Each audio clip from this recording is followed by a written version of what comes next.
like to discuss something that is of interest to all of us here. You have a problem, Tony. We have a problem. I think together we can solve all our problems. Now, we all know that you have some tax troubles in your country and that you may have to do a little time. But we have some friends in Washington that assure us these troubles can be taken care of.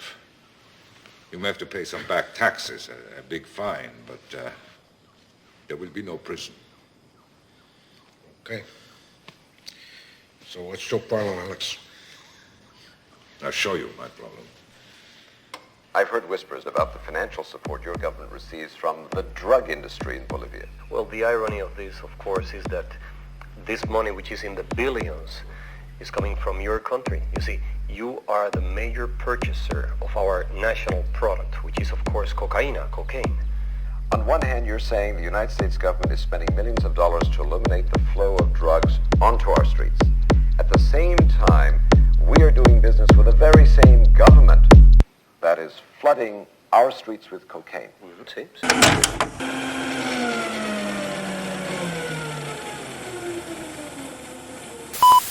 There was a coup in Bolivia in the early 80s that came to be known as the cocaine coup. And Bolivia basically turned into the world's first narco state. How that came to be is deeply wrapped up in Cold War politics. The first thing you have to understand is what was going on in South America at that time was there was a major pan-South American operation called Operation Condor, which was a joint program with the CIA and the fascists in Brazil and Argentina to work across South America to basically undermine, assassinate, eliminate, liquidate different left-wing movements and governments and politicians across South America. So what was happening in Bolivia in the early 80s was at one point what many people believed to be was the rubber king of Bolivia decided it was a good time to try to basically take over the country. His name was Roberto Suarez. Roberto Suarez's family were basically the biggest rubber barons of Bolivia. They had yields basically like 4 times the size of New Jersey. But he realized that there was this growing demand for coca paste. And basically Roberto Suarez saw the ability to basically take over the country, but he needed some muscle. So he turns to Klaus Barbie, who was a Nazi who was known as the Butcher of Lyon, who was the head of the Gestapo in part of France for Hitler. Like many Nazis, fled to South America, was given safe passage, took on a new identity, and basically was a mercenary consultant. He actually helped consult in the CIA when they hunted down Che Guevara in Bolivia. He basically became a local sort of asset for the Central Intelligence Agency and had his own little posse of hitmen who they called the Fiancés of Death. And basically, Roberto Suarez enlists them to help him overthrow the government. Now, the involvement of the CIA is somewhat murky in all of this.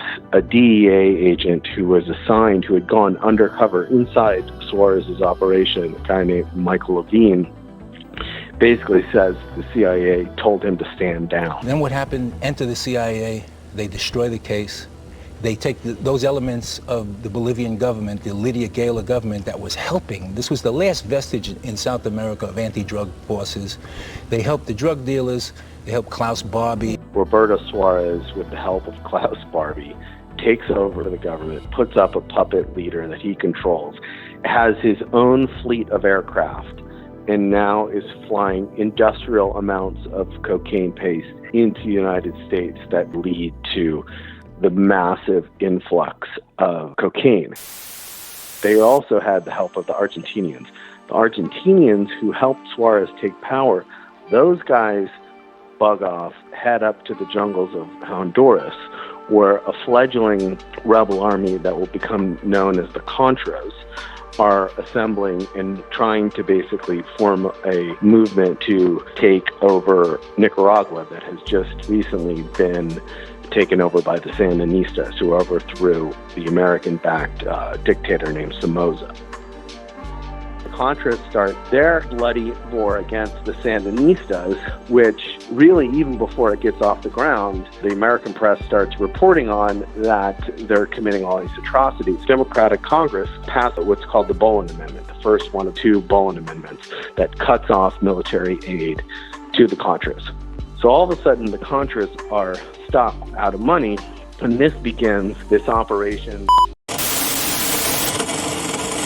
And I'm greatly concerned about the epidemic use of drugs by school-age children.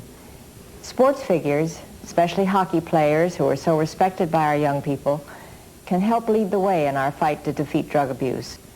Together, government needed this money to fight this war over in Nicaragua. Congress had cut off all the money. Reagan and Bush, they let these guys open up pipelines. Danilo Blandon, Nora Meneses. They knew that these guys were selling drugs, but they did absolutely nothing about it. I also believe that had they not let these guys sell drugs, it's possible that I would have never become a drug dealer.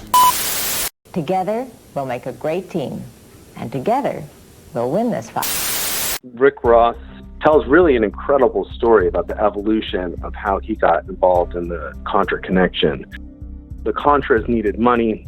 They had these mercenary pilots who, like Barry Seal, had all this experience flying into South America. They had experience flying paramilitary operations. They started opening up channels to the Colombians, who were happy basically to do business with anyone. And they started being able to get cocaine at really cut-rate prices. And now here's the thing that Ross really explained to me, which really opened my eyes into how the whole thing grew, which was at every stage of the pipeline, the price goes up. Price of a product in the black market is basically how many middlemen touch it before it gets to the street. What the Contras were able to do was to really take out several layers of the process. So they're flying down directly with Pablo Escobar and the top guys in the Medellin cartel, directly flying that cocaine using, they call trampoline points in Central America, then to fly them into the U.S. The military knew what was going on. The CIA knew what was going on. The DEA was trying to expose it and was getting shut down at every point. What happens is Blandon immediately offers him $2,000 to $3,000 discounts per kilo. $5,000 is now costing him $3,000. Ross is then realizing that he could make even more money if he started using this new process, which we all now know as crack. And that allows him to expand all over Los Angeles. Then he expands it to 20 states and really is responsible for spreading crack cocaine across the country. Now, how big was the operation? How important was the Nicaraguan connection to the spread of crack cocaine?